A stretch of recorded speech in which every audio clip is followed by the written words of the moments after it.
Here are players I'm getting in my fantasy football lineups for week 9. Kareem Hunt of the Kansas City Chiefs. So first and foremost, go check your waiver wire. See if Kareem Hunt is still available. As I record this on Wednesday evening, he's still out there in about 60% of ESPN leagues. We know Isaiah Pacheco going to miss at least a week with an MCL injury. Very lucky to avoid something more serious with how that hit looked on Monday night. But we're down to Kareem Hunt and Brashard Smith as the big two for what is a massive showdown against the Buffalo Bills this week at Buffalo. Should be a pretty advantageous spot for the Chiefs offense, which is just rolling right now. Seems like it picks up more and more steam every week. Bills are 27th in fantasy points allowed to running backs. They're giving up 5.3 yards per carry to running backs this season, 26th in the NFL in EPA per rush. Now, Kareem Hunt, we know, not the most explosive running back, so I'm keeping my expectations tempered from a yardage perspective, but I think the workload should be there. We're taking 40, 45 snaps off the field with Isaiah Pacheco out. The real opportunity, though, for Kareem Hunt will be in the red zone. Chiefs have visited the red zone the second most times in the NFL. That's behind only the Indianapolis Colts.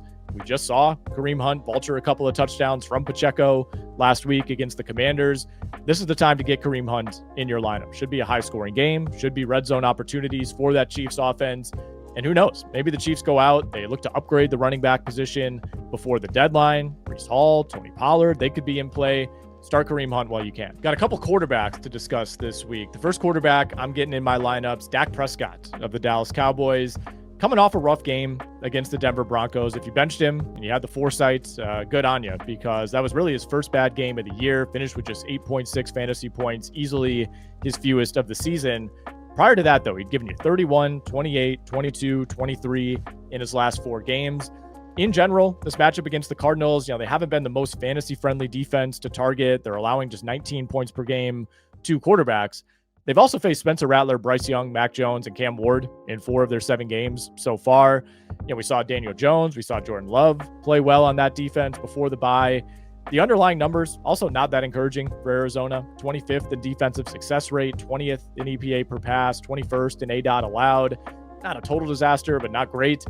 Denver game aside, Dak has basically kept this Cowboys offense rolling at an elite level. He ranks 3rd in the NFL in passing yards, 5th in completion percentage, 2nd in touchdowns with 16, 1st in the NFL right now in QBR. Dallas's running game has been a pleasant surprise. Did not think that would be part of the equation, but I think this is a spot for Dak to really test that Arizona secondary. He's got elite weapons, CeeDee Lamb, George Pickens, Jake Ferguson. He's not taking a 0 again this week.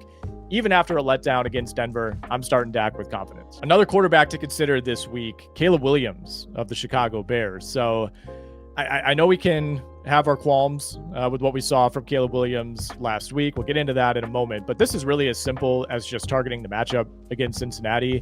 And look, sometimes the numbers can be wrong. We were all over Bijan Robinson. We were all over Tyler Algier last week. And, lo and behold, the Miami Dolphins look like the 85 Bears. But the Bengals, along with the Cowboys, are the teams to target right now for fantasy production. Cincinnati is now given up 39, 31, 27, 37, 28, 48 points over its last 6 games. The defense is a mess. Guys are asking out. Veterans are being benched every week. Cincy ranks dead last in EPA per play, dead last in success rate, dead last in EPA per pass, also last in yards per play, total yards given up, and second only to the Dallas Cowboys in passing yards allowed this season. I know Caleb's coming off of somewhat of a rough game. The interception to Nate Wiggins was pretty indefensible. I got nothing for that. But outside of that, I thought he was fine. Hit some plays down the field, threw for almost 300 yards, had a 22-yard scramble against the Ravens. The red zone, still a work in progress for the Bears. But that Bears offense, to me, is still moving in the right direction overall. And look, if you can't start Caleb here against the Bengals, I don't know when you could start him. You got Baker Mayfield, Jalen Hurts, Justin Fields, Dylan Gabriel. Hopefully you're not starting him anywhere, but all those guys are on bye. I'm happy to fire up Caleb Williams. We have him as our QB6 this week over on RotoWire. Keep an eye on the Bears injury report, by the way, as it pertains to Cole Kmet. If he's out, I think Colston Loveland becomes an interesting pivot at tight end. Bengals have been a disaster against tight ends this season. They're allowing 21.7 fantasy points per game to the position. That's the most in the NFL by a mile. League average is like 12, maybe 13 fantasy points allowed to tight ends. They've given up 10 touchdowns already to tight ends in 8 games. Cincy also given up a ton of rushing production. So DeAndre Swift, an easy start for me this week as well. Last but not least, one more running back to think about this week, Zach Charbonnet of the Seattle Seahawks. We'll finish with a guy who is just a tough start sit every week. Really, both he and Kenneth Walker. You never feel like you're going to make the right call. Multiple times already this season, it's kind of flip-flopped as to who looks like they're going to be the lead back in Seattle. Both have been consistently involved lately. Both carried at least 12 times before the bye against Houston. But it was Charbonnet who found the end zone twice in that game. And to me, Walker may still be the slightly better bet from a yardage perspective week to week. But Charbonnet has 4 touchdowns in the last 4 games. None for Kenneth Walker in that span. Both backs have seen plenty of red zone work. Charbonnet has 21 carries in the red zone, 17 for Kenneth Walker. But when you dig a little bit deeper, when Seattle gets in close, that's when they really turn it over to Zach Charbonnet. Of those 21 red zone carries, 13 have come inside the 10-yard line. That's the 5th most in the NFL. 9 have come inside the 5. Walker, meanwhile, has just 3 true goal line carries on the season.